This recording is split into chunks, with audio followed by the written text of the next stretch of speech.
The Safe at Home program is designed to prevent homelessness by supporting a young person and engaging in the program, establishing a support network around a young person that they can rely on for housing, they can rely on for individuals as part of their support network, and they can move on and support them in education, employment, and other areas of their life. The core program is about developing out a support network around the young person. So what we do is with the young person, we start to explore their support network. We look for 50 individuals in their life. This could be previous neighbors, aunts, uncles, cousins, previous teachers, previous foster parents, anyone that has had a disconnection from a young person as a result of the child welfare system. They may have been moved, they may have had their ties broken. And so we look into the history and we say, are there people in the young person's life who can support them? We know through research in the US that we can identify these people. So it's not that in the past at StepStones, we used to think, well, the young person comes to us, they're isolated. They say, I have no one in my life. It's true. They have no one in their life right now, but that doesn't mean they didn't have people in their life. And so what our job is to go out and find these people with a young person. When we find the other people in their life, we ask those people who else is in their life and who else can support this person. With the young person as the leader in this, they then identify who are, there are 5 people that they would really like to reach out to and have as part of their support network. And we reach out to those individuals and we ask them, would you be willing to be part of a young person's support network? And what specific, measurable, and meaningful connection would you have with that young person? What we're looking for is one person who would actually house a young person. So one person who would take in that young person into their home. We're looking for a secondary person who would take in that person into their home as sort of the backup plan. We're looking for a third person who would act as a mediator, that kind of person in any natural support network that is, when things aren't going well, they're the ones who are saying, all right, everyone, let's come together. Let's talk about it. Let's figure this out together. And then we're looking for 2 other people who create a very specific role. So that might be supporting the young person with their educational goals. So it might be supporting the young person with their well-being around, their medical, connecting them with a family doctor, connecting them with counseling if that's what they wanted to do, supporting them with their physical activity, going and working out together, whatever that means, whatever the young person wants. So in total, we're looking for a minimum of 5 people who make a very strong commitment to the young person to support them long-term. And then we know that it's not easy. We know that it's not going to be this perfect little, group of people who everything just naturally goes. So we know that the support is necessary. We also know that this is the one area that traditionally has been left out in programs that have found young people, their people. If we don't support their people as well as the young person, the whole thing's going to fall apart. And so we spend 2 years with that support network, ensuring that they are able to navigate issues internally, they're able to support each other, and they're able to continue to build on their support network if that's what's necessary to be able to continue with the young person.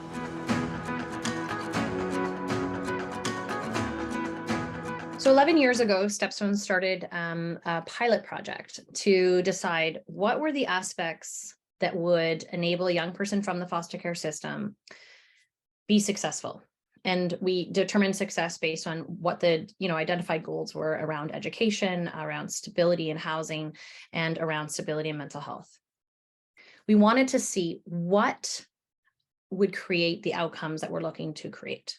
So what works? Do scholarships work? Do housing grants work? Do the life skills programs? What is the predicting factor to success? And so what we did was we did a whole wraparound program. We actually added tons and tons of different programs, and we tracked every 6 months what were the outcomes of the young people in a program. And what we found, not surprising, but what we found is that there were 2 key components that predicted the success of a young person. The first one was stable housing. Surprise, surprise. The second one was a sense of belonging with people and a network of people who care about them. And that one was a little bit different for us because I always thought, a network of people who care about a young person is a nice to have, but not essential at the beginning stages. What I thought was essential were things like food and clothing and life skills and those kinds of pieces. But what we found was actually no. If even with those things put into place, if that person did not have a strong network of people who cared about them, where they felt like they belonged, those things did not create significant change. And so really this program developed out of that model, out of the idea that we identify people and stable housing. And if we can combine those two things, that's gold.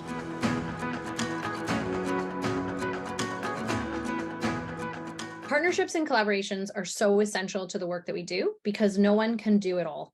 And when you try to do it all, you don't do a great job of it, in my opinion. So we really do value our partnerships, and we look to our partners to do what they do best. So for an example, there's a great charity that moves individuals in crisis situations, and they do it incredibly. So we have partnered with them so that they can support the young people when they have to move in our program.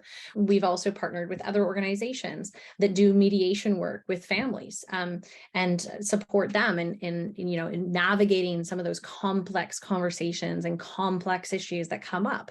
Again, they do a great job of it.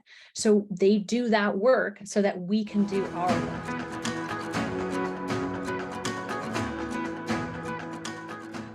During the pandemic, we saw an extreme level of isolation for the young people in the foster care and group home system. We know, and also who have transitioned out.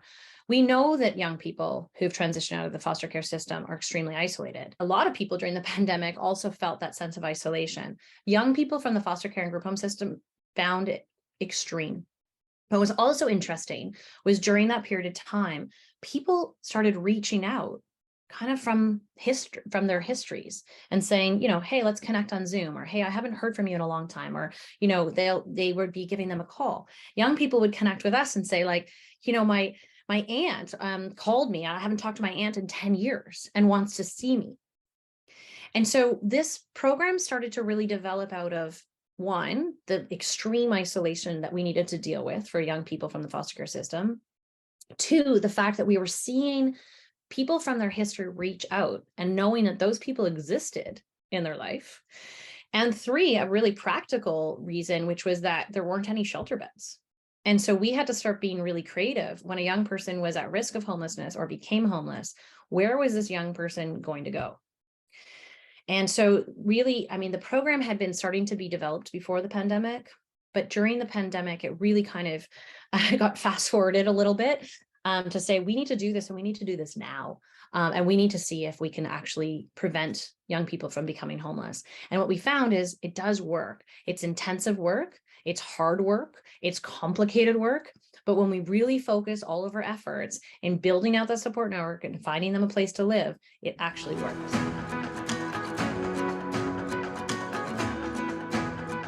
For other organizations who are considering doing prevention work, I think some of the key learnings that we have had at StepStones have been around funders, actually, interestingly. So one of the worries that we had was that funders were going to think, oh, I don't really want to engage in prevention work, and I don't really want to,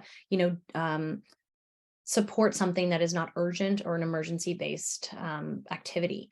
And what we have found is that when we educate the funders, they love it. They love the idea of preventing homelessness. They love the idea that if we can prevent homelessness, we can do it on such a higher level that young people don't have to experience, getting into the system, getting into a shelter, having to rely on food banks, right? So what we have found is that a lot of the education is really what has driven the funding. One of the other things that's been kind of interesting in learning has been around reminding everybody who's doing that difficult work, in the midst of doing the difficult work, that what they're doing is so critically important. When we're talking about prevention work, sometimes the change is not right in front of your face, right? Sometimes you have to kind of think, what would have happened to this young person? And so really reminding staff over and over and over again what they're doing and what change that's being created is really critically important. The other thing that has been, I think, really helpful is to be able to kind of talk to the staff team and to people who are working with young people and say, listen, over your work life, you can support, as many, let's say, as many young people on your care load as you can. So, you have 20 at a time and you times up by how many years that you work. You can support those young people in your care load. But with prevention work, with building support networks around a young person, you can support 10 times the amount of young people over the course of your work life. The other thing that we have learned is that you need to be uber focused on what you're good at.